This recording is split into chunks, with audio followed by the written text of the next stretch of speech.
What if the man you loved, the man who promised you forever, threw you out onto the street the moment you told him you were carrying his child? She was Elara Blackwood, the perfect wife to a self-made millionaire living a fairy tale on Fifth Avenue. But in a single brutal night of cold rain and colder words, her fairy tale became a nightmare. She was left with nothing but a broken heart and a secret growing inside her. But what her husband never knew, what the world never knew, was that the penniless girl he discarded was about to inherit a legacy of power so immense it could shatter his entire world. This isn't a story about revenge. It's a story about rebirth. Stay with us to witness how the rejected wife returned as a billionaire titan, ready to claim everything she was owed. Life for Elara was a symphony of soft hues and muted, expensive sounds. It was the gentle purr of Damien's Rolls Royce, phantom gliding through Manhattan traffic, the hushed reverence of the staff in their sprawling penthouse overlooking Central Park, the delicate clink of champagne flutes at galas, where she was more an accessory than a participant. Damien Blackwood had not just married her. He had curated her.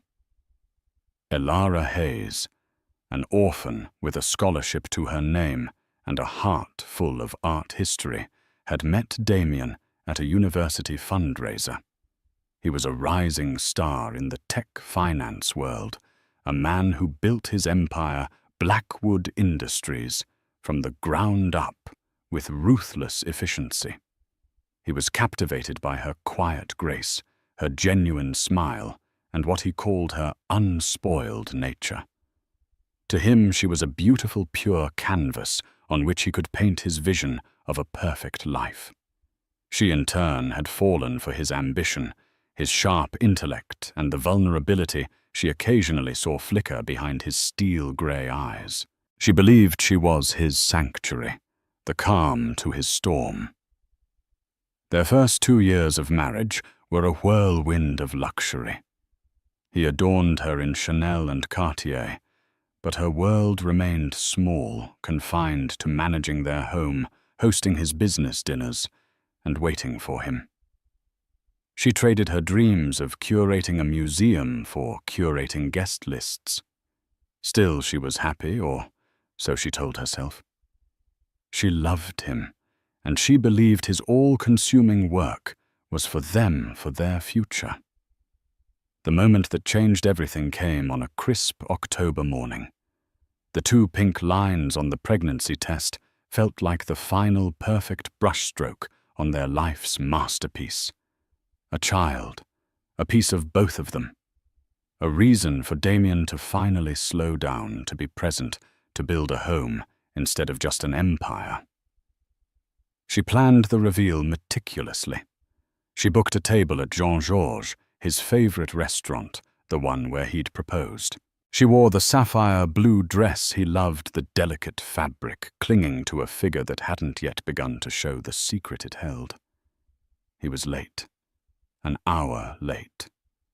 When he finally arrived, he didn't apologize. He slid into the booth, his eyes already scanning his phone. "Sorry, Elara. The Sterling merger is at a critical phase. We're on the knife's edge." "Damien," she began, her hands trembling slightly as she reached for his across the table. "I have news. Wonderful news." He finally looked up, his focus shifting to her, but his gaze was impatient. "What is it?" Her heart hammered against her ribs. This wasn't how she had pictured it. "I'm pregnant," she whispered, her voice thick with emotion. "We're going to have a baby." The reaction was not what she expected.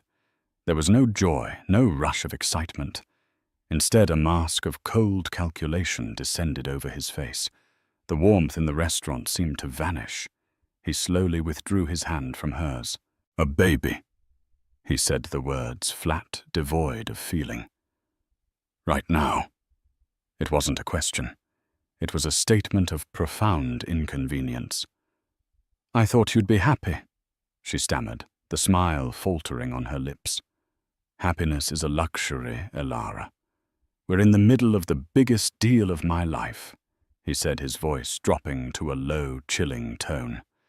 The merger with Sterling Corp is everything. It will make us legends. He was talking about Isabella Sterling, the shark of Wall Street, a woman as famous for her cutthroat business tactics as for her ice queen beauty. Elara had met her once at a charity event. Isabella had looked straight through her, her eyes dismissing Elara as a piece of decorative fluff on Damien's arm. Damien had been working closely with her for months, and a knot of unease had been tightening in Elara's stomach with every late night he attributed to merger talks. But this is our life, Damien. Not just a deal, Elara pleaded softly. He sighed, a sound of pure exasperation. You don't understand the scale of what's happening. A child complicates things. The timing is appalling. The word appalling struck her like a physical blow. The rest of the dinner was a blur of silence. The exquisite food tasted like ash in her mouth. Back in the penthouse, the silence stretched thick and suffocating. Elara tried to tell herself he was just stressed that the news was a shock. He would come around. He had to. But a week later, the true nature of her gilded cage began to reveal itself. She found a receipt from the jeweler Asprey, not for the simple locket she had admired last month, but for a custom-designed diamond necklace, a piece so extravagant it was clearly meant to seal a deal or a heart. It wasn't for her. The final crack appeared when she overheard a phone call. Damien was in his study, the door slightly ajar. His voice was different, softer, laced with an intimacy he hadn't shown her in years. Of course, Isabella, he was saying. Everything is being handled. No, she won't be a problem. Consider it a loose end being tied up. The future is Sterling Blackwood. The future is us. A loose end. That was her and their unborn child. The floor seemed to fall away beneath her feet. The beautiful penthouse with its panoramic views suddenly felt like a prison, the highest tower in a castle of lies. The symphony of her life had just hit a devastating discordant note, and she knew with a certainty that chilled her to the bone that the storm was about to break. The storm broke 2 nights later. It was a Tuesday, a night of torrential, relentless rain that lashed against the floor-to-ceiling windows of the penthouse, mirroring the tempest in Elara's soul. She had decided to confront him. The fear was a cold, coiling snake in her gut, but the thought of living another day in this beautiful hollow lie was worse. She waited for him in the grand living room, the city lights a blurry watercolor painting through the rain-streaked glass. She hadn't turned on many lights. The room was cast in shadows, much like her marriage. When Damien finally walked in just after midnight, shaking water from his custom Burberry trench coat, he seemed surprised to see her awake. "Elara, you should be in bed," he said, his tone dismissive as he loosened his tie. "We need to talk, Damien," she said, her voice steadier than she felt. He tossed his coat onto a pristine white sofa. "I'm exhausted. Whatever it is, it can wait." "No," she said, stepping forward into a sliver of light. "It can't. I heard you on the phone with Isabella Sterling. You called me a loose end." His movement stilled. He turned to face her fully, and for the first time she saw no pretense in his eyes. There was no flicker of love, no hint of regret. There was only the cold, hard glint of a businessman assessing a failed investment. "You shouldn't eavesdrop," he said calmly. "You're having an affair with her." Elara stated the words, tasting like poison. He didn't deny it. He walked over to the bar, poured himself a glass of Macallan 25, and took a slow sip. An affair is such a tawdry term.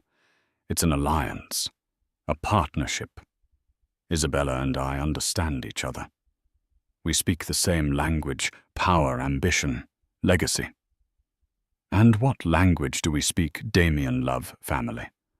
Or was that just a lie you told to acquire a pretty piece for your collection? Her voice cracked, the pain finally breaking through her composure.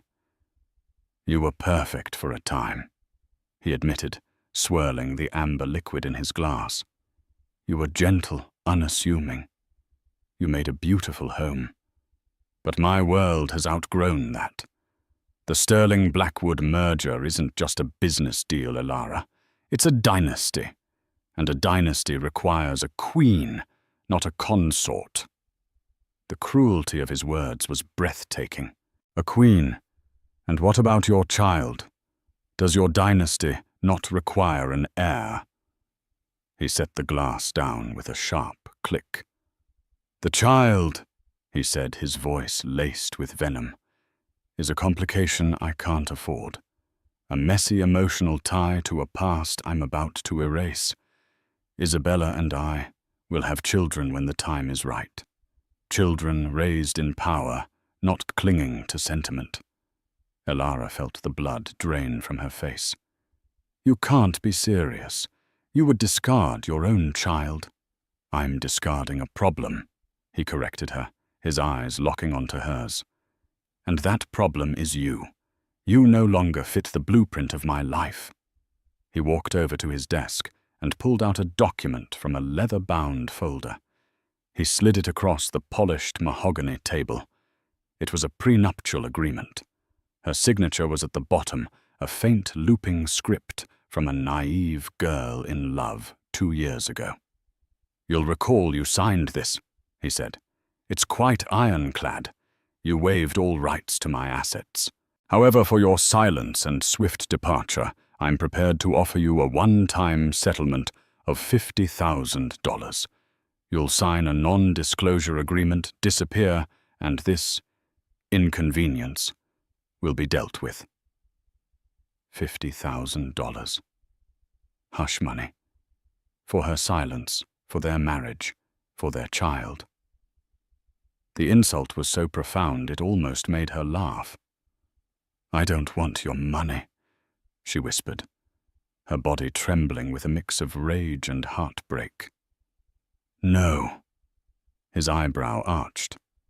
"Suit yourself. Then you'll get nothing.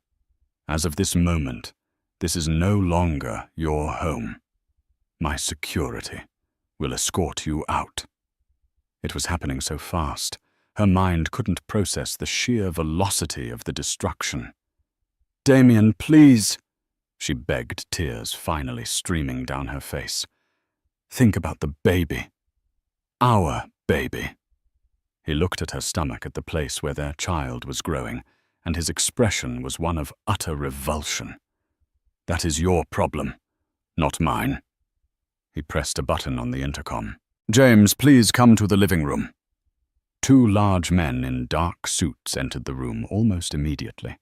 They were his personal security detail, men she had once greeted with a friendly smile. Now their faces were impassive stone. "Mrs. Blackwood is leaving," Damien announced.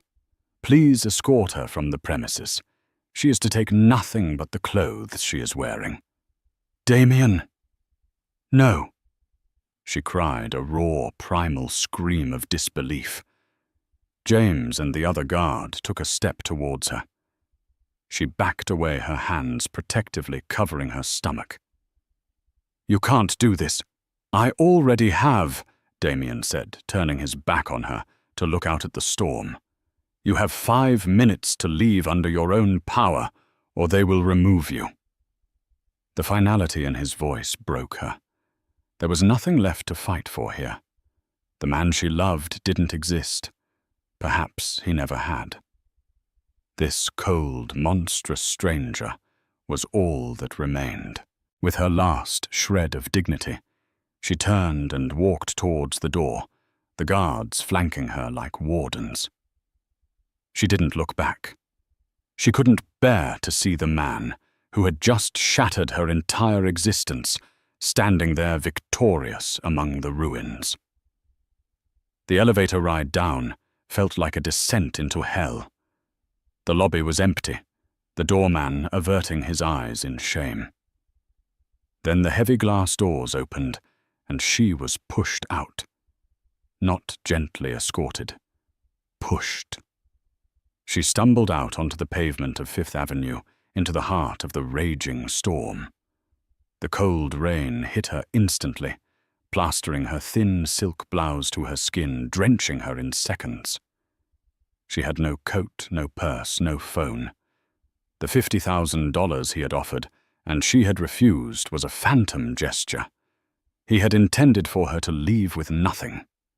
She stood there, shivering, and soaked cars hissing past and sending up sprays of dirty water. She looked up at the penthouse, a beacon of light high in the sky. Her home. And now she was just another piece of trash thrown out onto the street. Pregnant alone and utterly broken, Elara Blackwood ceased to exist. In her place was a ghost haunted by a life that was no longer hers, with nowhere in the world to go. The first few days were a blur of shock-induced numbness.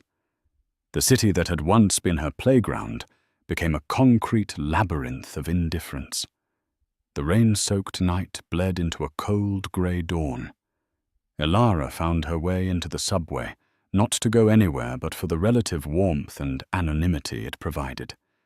She rode the trains for hours a wraith among the morning commuters, her mind replaying Damien's cruel words on a torturous loop. A loose end. A problem. It's not my child. Hunger gnawed at her, a primal ache that sharpened the edges of her despair. She had no money, not a single cent. The Cartier love bracelet on her wrist, a first anniversary gift from Damien, felt like a cruel joke. She stared at it, the gold glinting under the flickering fluorescent lights of the train car. It was a shackle to a life that had tried to destroy her. With trembling hands, she found a pawn shop in a grimy corner of the city. The man behind the bulletproof glass barely looked at her, his eyes focused on the bracelet. He offered her a fraction of its worth, a few $100s. She took it without haggling. The money felt both dirty and life-saving. With it, she bought a cheap coat, a hot meal that she could barely stomach, and a room in a dilapidated motel where the sheets were thin and smelled of bleach. For the first time in 48 hours, she was alone in a room with a locked door. The dam of her composure finally broke. She curled into a ball on the lumpy mattress and wept for the husband she had lost for the baby, who deserved so much more, and for the woman she no longer was. The next week was a lesson in survival. She learned which shelters offered a warm meal without too many questions, which libraries allowed you to rest for hours without being moved along. She saw a side of New York she never knew existed, a world of desperation and quiet suffering, hidden in the shadows of the skyscrapers she used to call home. Her pregnancy was a constant, terrifying reality. Morning sickness hit her hard, and with no proper nutrition, she felt weak and dizzy. The fear for her baby was a physical pain, a constant pressure in her chest that was sharper than her own hunger. She had to do something. She couldn't bring a child into this world of homelessness and despair.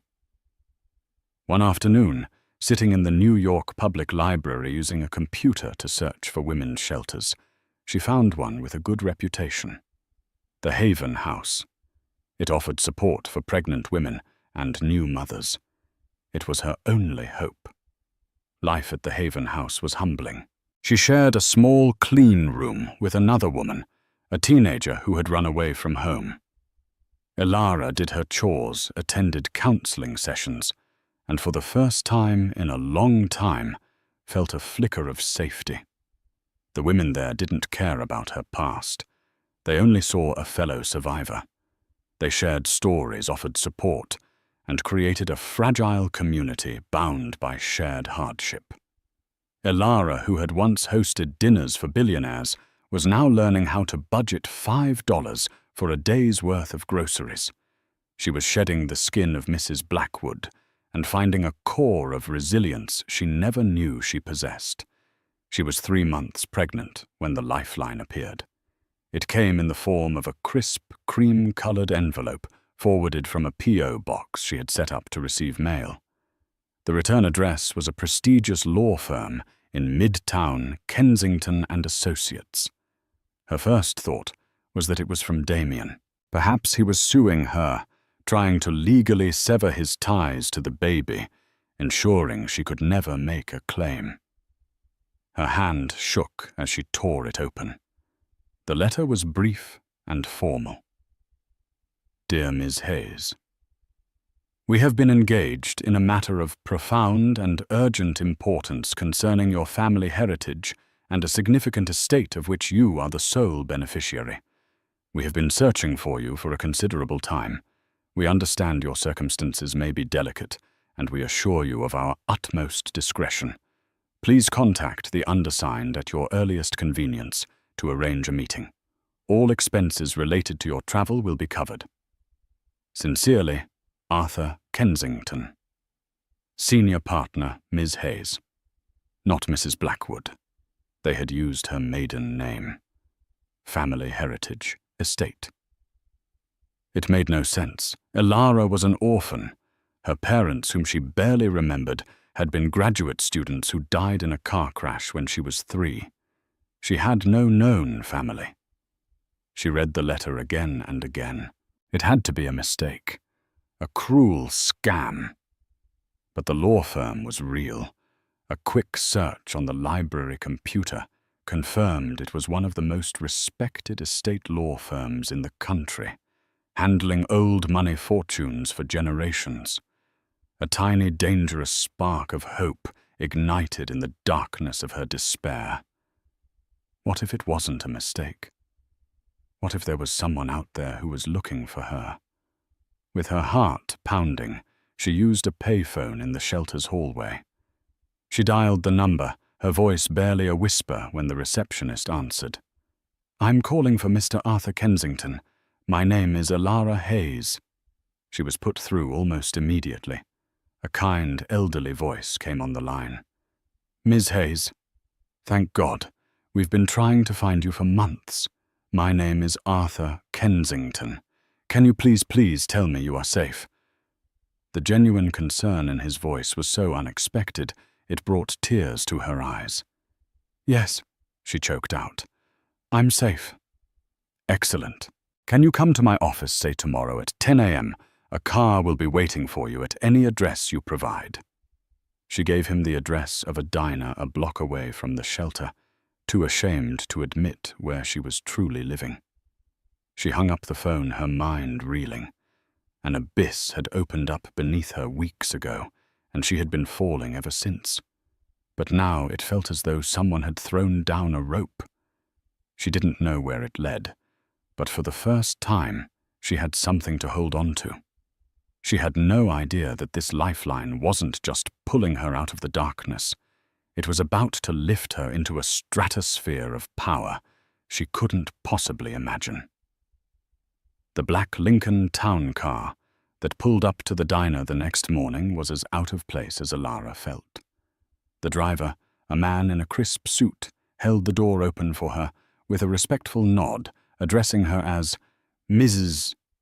The soft leather seats and silent, smooth ride were a jarring reminder of the life that had been stolen from her. For a moment, panic seized her. It felt too much like returning to Damien's world. But the destination wasn't a penthouse of lies. It was a tower of glass and steel on Park Avenue, home to Kensington and Associates. Arthur Kensington's office was on the top floor. It wasn't ostentatious like Damien's, which was all sharp angles and modern art designed to intimidate. This room was filled with old-world elegance, rich mahogany bookshelves, crammed with leather-bound volumes, antique maps on the walls, and a large desk that had seen a century of secrets. The man who stood to greet her was in his late 70s, with kind eyes, a warm smile, and an impeccably tailored suit. Miss Hayes, Elara, it is an honor to finally meet you, he said, shaking her hand gently. Please sit. Can I get you anything tea-water? She simply shook her head, too nervous to speak. She sat in a plush armchair, her worn-out coat a stark contrast to the opulence of the room.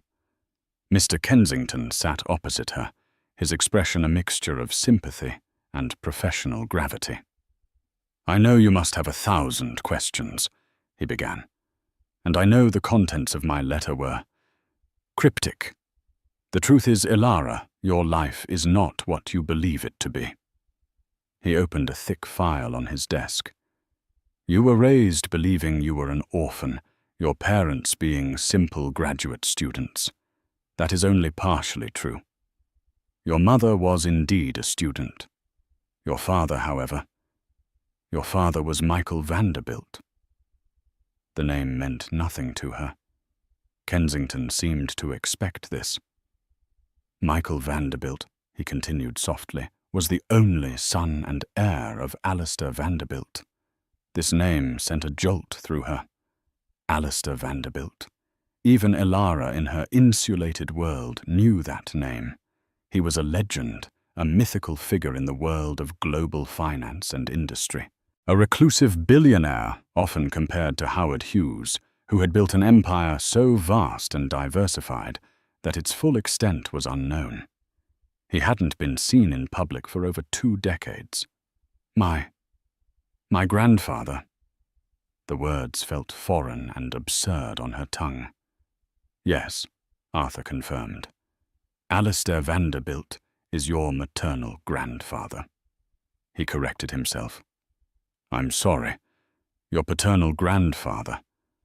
A mistake in my phrasing. But how my parents?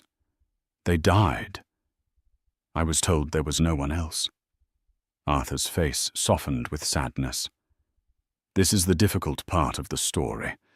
Your grandfather was a formidable and at times a very controlling man. Your father, Michael, fell in love with your mother, a brilliant art historian, against Alistair's wishes.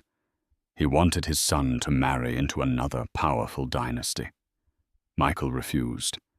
He chose love over his inheritance. He and your mother eloped, changed their name to Hayes, to escape Alistair's influence, and tried to build a life on their own terms. He paused, letting the information sink in. Alistair was proud and stubborn. He cut Michael off. They were estranged for years. When your parents were killed in that tragic accident, you were only 3. Alistair was consumed by grief and guilt. He tried to find you, but the trail had gone cold. You'd been placed into the foster care system under the name Elara Hayes.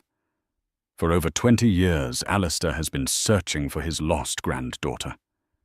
He has spent a fortune, employed the best private investigators in the world, all to no avail. Until 3 months ago.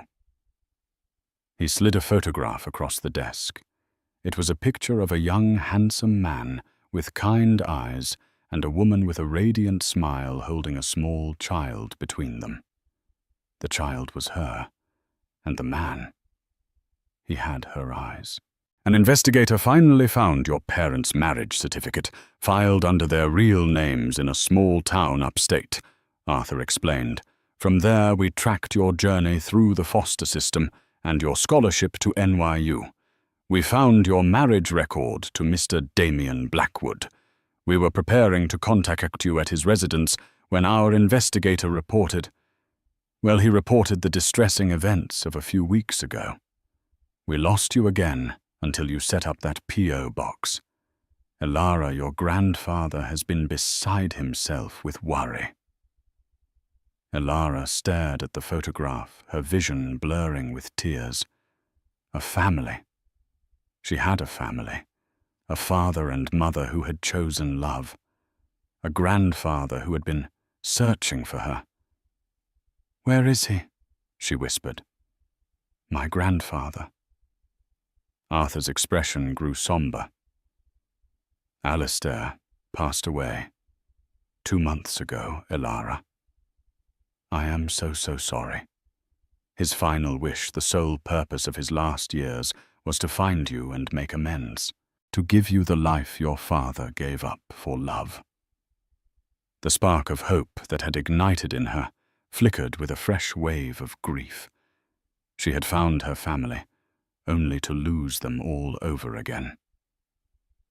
"He never stopped loving his son," Arthur continued gently, "and he never stopped searching for you. He amended his will years ago. In the event of his death, if you were found, you were to be his sole heir." Arthur leaned forward, his gaze direct and serious. "Elara, I don't think you comprehend the scale of what this means. Alistair Vanderbilt didn't just own a few companies. He owned a global conglomerate, shipping technology, real estate, pharmaceuticals. His net worth wasn't measured in millions or even single-digit billions. Upon his passing, the estimated value of the Vanderbilt estate is over $97 billion. The number was so vast it was meaningless. It was an abstraction. Elara's mind, which had recently been preoccupied with counting spare change for a meal, simply could not process it. 97 billion, she repeated the words, feeling like a foreign language. "That is a conservative estimate," said Arthur, "and it all belongs to you. The homes in Geneva, London, and the private island in the Caribbean, the controlling interest in over 50 global corporations, the art collection which rivals that of a national museum. Everything. You are, for all intents and purposes, one of the wealthiest women in the world." The room began to spin. Elara gripped the arms of the chair to steady herself. She thought of Damien, so proud of his self-made millionaire status, fighting for his precious merger to create a dynasty. His entire empire was a rounding error in the face of this. She thought of herself cold and shivering on a park bench, worrying about how she would feed her child. The irony was so staggering, so cosmically cruel and beautiful that she began to laugh. It wasn't a laugh of joy, but a wild, unhinged sound of disbelief and shock. It was the sound of a world breaking apart and reforming in a single earth-shattering moment. Arthur Kensington watched her, his expression understanding. He had seen fortunes change hands, but never like this. He was witnessing the birth of a new power forged in the crucible of betrayal and despair. When her laughter subsided into shaky breaths, Elara looked at him, her eyes clear and sharp for the first time that day. The broken, frightened girl was gone. In her place was a woman who had just been handed a thunderbolt. "Mr. Kensington," she said, her voice steady and cold, "tell me everything I need to know. I have a lot to learn." The next 5 years were not a fairy tale transformation. They were an odyssey. Elara Vanderbilt was not born in that law office. She was forged piece by piece in the fires of relentless education and quiet determination. Arthur Kensington became her Virgil, guiding her through the intricate circles of her newfound hell and heaven. Her first act was to disappear.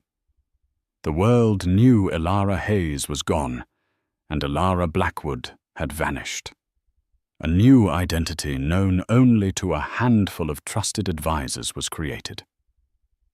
She moved into her grandfather's secluded estate in Geneva, a breathtaking chateau overlooking the lake, surrounded by walls of stone and secrecy. The early months were overwhelming. While her body nurtured the new life growing inside her, her mind was a battleground. She grieved for the grandfather she never met, poring over his letters, his journals, trying to understand the brilliant, stubborn man who had shaped her destiny. And she dealt with the trauma of Damien's betrayal, not with vengeance, but with a cold resolve to never be that powerless, dependent woman again. Arthur assembled a team of the world's best tutors.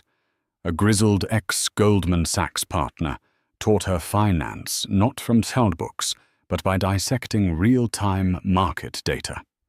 A cunning corporate lawyer from London taught her strategy mergers and the art of the hostile takeover. A former diplomat coached her in negotiation body language and the subtle dance of international politics.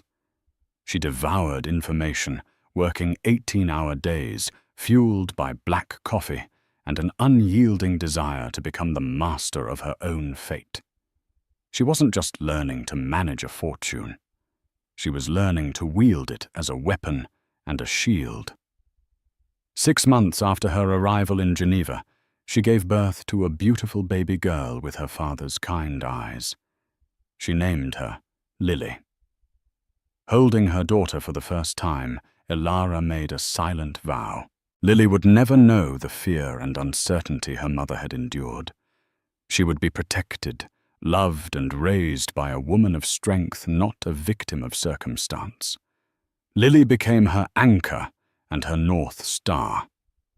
While the world saw the Vanderbilt empire being managed by a discreet Swiss trust, Vanderbilt Global, the real decisions were being made by Elara from her command center in Geneva. She learned about her grandfather's philosophy. He never sought the spotlight, but he controlled the stage from behind the curtain. He owned not just the flashy tech companies, but the obscure essential ones that supplied their microchips, the shipping lines that transported their goods, and the real estate their headquarters were built on. He controlled the ecosystem. Elara adopted this strategy. Guided by Arthur, she began to move her pieces on the global chessboard. Her first major move was in philanthropy. She established the Lily Foundation, a massively endowed organization dedicated to supporting women's shelters and providing educational grants for underprivileged children. The foundation, run by a professional board, quickly became a major force for good, but its enigmatic founder, known only by the initial EV, remained a mystery. It was her way of honoring the kindness she had been shown at the Haven House, a karmic rebalancing of the scales. Meanwhile, she kept a close watch on New York. She had a private intelligence firm provide her with daily detailed reports on Blackwood Industries and the newly formed Sterling Blackwood Global. The merger had gone through. Damien and Isabella were the new power couple of Wall Street, their faces gracing the covers of Forbes and Fortune. They were arrogant, successful, and completely oblivious to the storm gathering on the horizon. Elara started her campaign subtly. Through a series of shell corporations and offshore holding companies, she began to buy debt in companies that were key suppliers to Sterling Blackwood. She invested heavily in a small, innovative competitor that was developing technology that would make Damien's flagship product obsolete. She didn't attack him head-on. She began to slowly and methodically buy the ground out from under his feet. Her team marveled at her patience and strategic brilliance. She was a natural. The timid girl was gone, replaced by a calculating, formidable mind. She learned to compartmentalize her emotions, to see the world as a complex system of assets and liabilities, opportunities and threats. 5 years passed. Lily was a bright, happy child, fluent in French and English, unaware of the power her mother wielded. Elara was now 30 years old.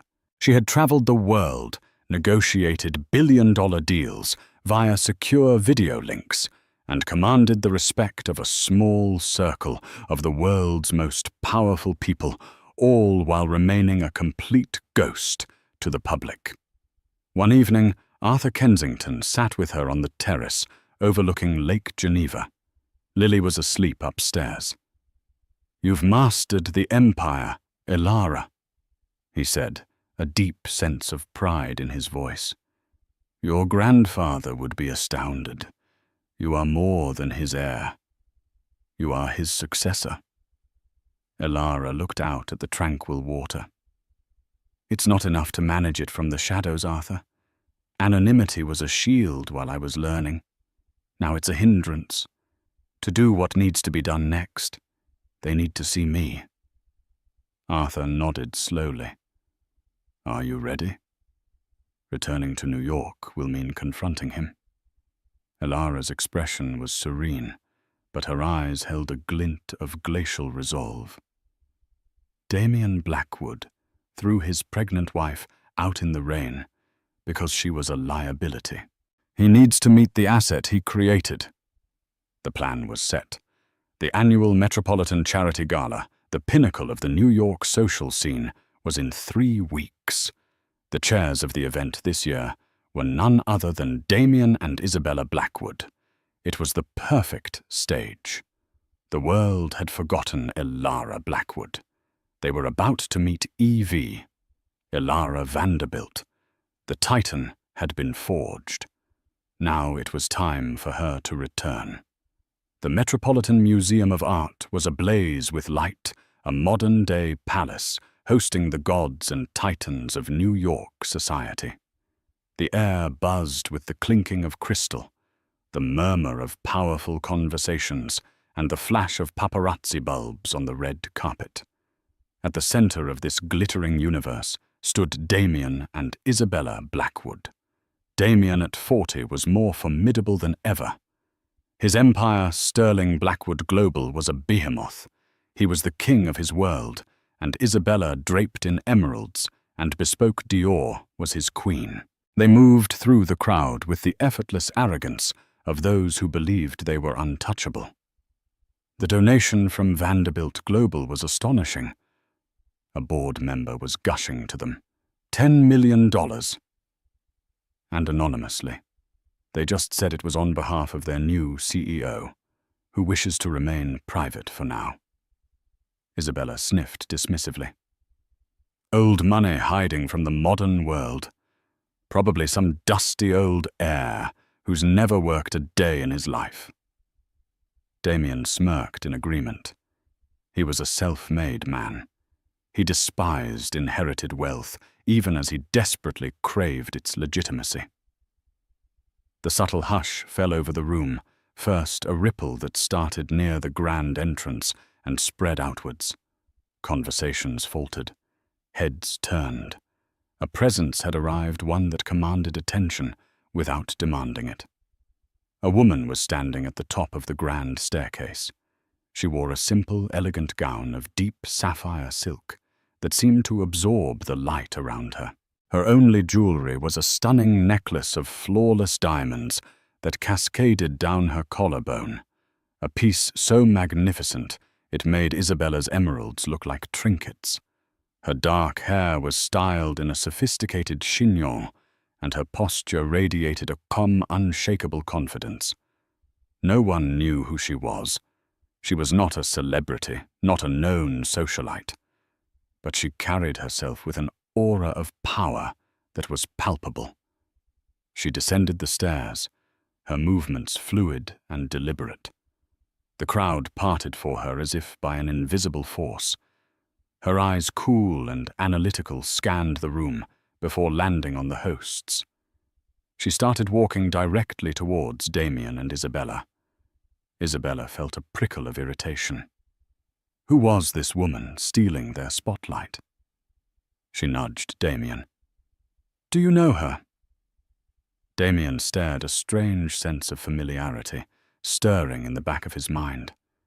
There was something in the way she moved, in the structure of her face. But it was impossible. The woman he was thinking of was a ghost, a pathetic memory he had long since buried. That woman was weak, broken. This woman was a force of nature. She stopped a few feet from them. A polite, almost imperceptible smile played on her lips. Her gaze was fixed on Damien. "Hello, Damien," she said. Her voice was different, lower, richer, with a faint, unplaceable European accent, but it was undeniably the same voice that had once whispered she loved him. The blood drained from Damien's face. His champagne flute trembled in his hand. The confident CEO, the master of the universe, looked as though he had seen a ghost. Elara. He breathed the name, a choked whisper of disbelief. Isabella's perfectly made-up face contorted in confusion and then dawning horror. "Elara, your mousy little first wife. Impossible." Elara's gaze shifted to Isabella, and it was like being pinned by a shard of ice. "Mrs. Blackwood," she said, her tone dripping with mock courtesy. "Isabella, you look well. Stress seems to agree with you." The gala's host, the museum director, bustled over, sensing a shift in the room's gravity. "Damien, Isabella, I see you've met our benefactor." He turned to Elara with a beaming smile.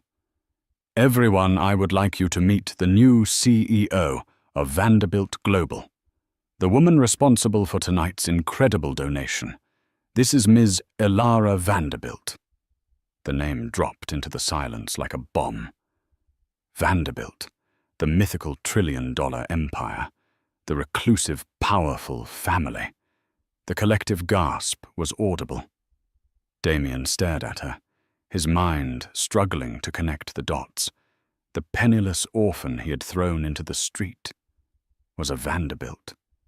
It was a logical impossibility, a nightmare come to life. "Vanderbilt," he stammered. "But you had nothing." "I had nothing you valued," Elara corrected him calmly, her voice carrying in the sudden quiet. "There's a significant difference." Isabella, recovering from the shock, stepped forward, her eyes flashing with venom. "What is this, some kind of trick? Did you marry some decrepit old Vanderbilt and take his name?" Elara's smile didn't waver. "Alistair Vanderbilt was my grandfather. I am his blood, his sole heir." The finality of her statement hung in the air, irrefutable and devastating. The whispers around them erupted into a roar of speculation. The story was instantly pieced together by the city's most ruthless gossips. The powerful Damien Blackwood had divorced his unknown orphan wife years ago, only for her to be revealed as the heiress to one of the world's greatest fortunes. It was a scandal of epic proportions. Damien felt the floor tilt beneath him. Every eye in the room was on him, a mixture of pity, glee, and contempt. His perfectly constructed image was shattering in real time. He looked at Elara, truly looked at her, and saw none of the broken girl he remembered. He saw a stranger, a polished, powerful, and utterly terrifying stranger who was looking at him not with hatred or pain, but with the dispassionate curiosity of a scientist observing a specimen under a microscope. "It was a pleasure to support the museum," Elara said, addressing the host, but keeping her eyes locked on Damien. "I believe in preserving beautiful things from the past, but I also believe in progress, the future. Some things, some people, simply become obsolete." With a final dismissive glance that stripped him of all his power, she turned away. She was immediately swarmed by the city's elite, all desperate to meet the new sun in their solar system. Damien and Isabella were left standing in her wake, isolated in the center of the room. The air around them was thick with their humiliation. Isabella's face was a mask of fury. She shot Damien a look of pure loathing. "You idiot!" she hissed. "You absolute fool! You threw away a Vanderbilt!" Damien couldn't answer. He just watched Elara, the woman he had discarded like trash, hold court with the effortless grace of a queen. The storm he had pushed her into 5 years ago had not destroyed her. It had watered the seeds of a titan. And he knew with a certainty that chilled him to his very marrow that she had not returned to New York for a social visit. She had returned to collect a debt. The fallout from the gala was immediate and brutal.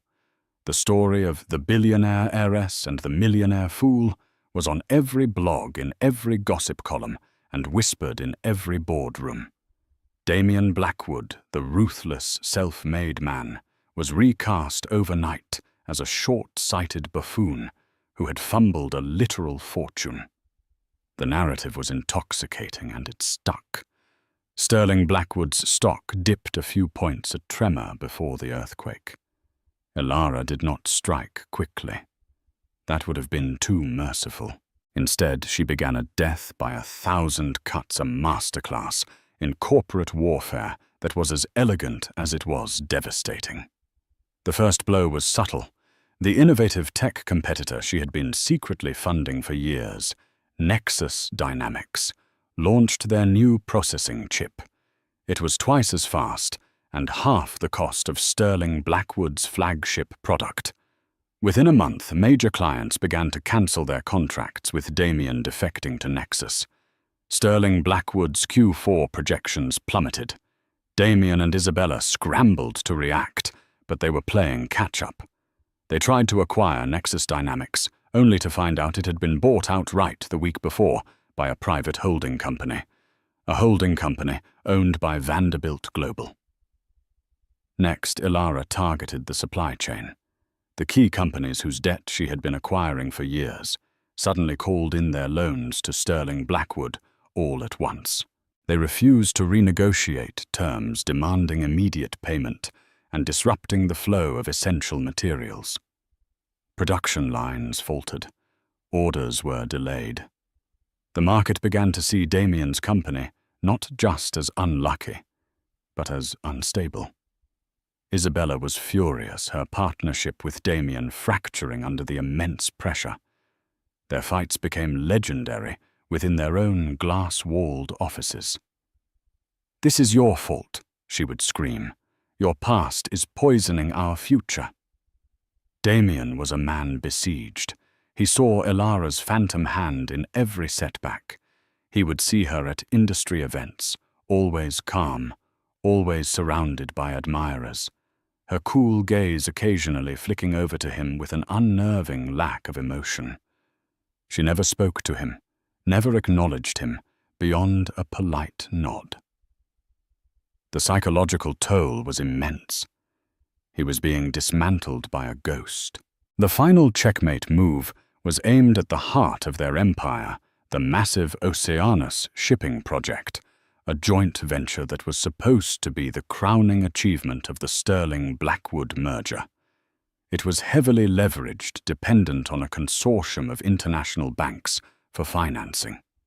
A week before the final round of funding was to be secured, an explosive report was leaked to the Wall Street Journal. It was an environmental impact study meticulously researched and devastatingly thorough, revealing that the project would cause irreparable damage to a protected marine ecosystem. The report also contained leaked emails from Damien, callously dismissing the environmental concerns as tree-hugger nonsense that could be buried in paperwork. The public outcry was enormous. ESG, environmental, social and governance investors pulled out in droves. The banking consortium withdrew its offer of funding. The Oceanus project, the very foundation of Sterling Blackwood Global, collapsed overnight. Their stock didn't just dip, it cratered. In a single day, sterling Blackwood lost 60% of its value. Margin calls were triggered. The empire Damien had spent his life building was insolvent. That evening, Damien found Isabella in their penthouse, her suitcases packed. "Where are you going?" he asked, his voice hollow. "My father is salvaging what's left of Sterling Corp," she said, her voice devoid of any emotion. "He's cutting this toxic merger loose. He's cutting you loose. Our marriage is over, Damien. I backed a losing horse." She walked out without a backward glance, leaving him alone in the silent, opulent tomb he had built. 2 days later, his assistant informed him he had a visitor. He walked into the sterling Blackwood boardroom. The name on the wall felt like a joke. Sitting at the head of the long table where he used to sit was Elara. She looked up as he entered, her expression calm. "Hello, Damien. Please have a seat." He was a broken man. The arrogance was gone, replaced by a haggard desperation. "Elara, why?" he pleaded. "Was all this for revenge, to destroy me?"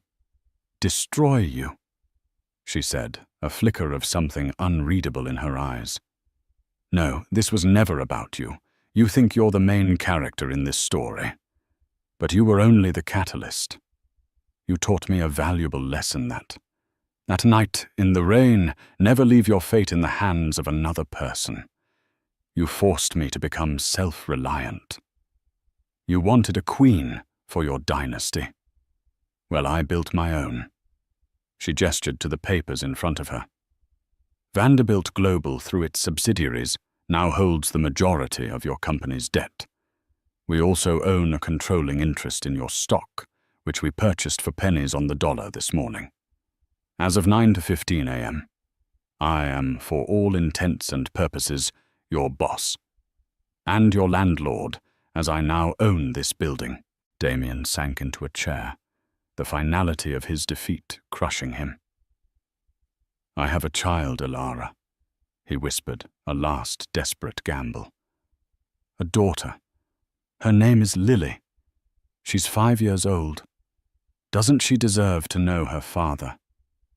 It was the first time he had ever acknowledged their child, the first time he had spoken her name. Elara's face hardened, the calm finally cracking to reveal the bedrock of cold fury beneath. "You don't get to say her name," she said, her voice low and dangerous. "Her father was a brilliant man named Michael Vanderbilt, who chose love over a fortune. My daughter has a wonderful legacy.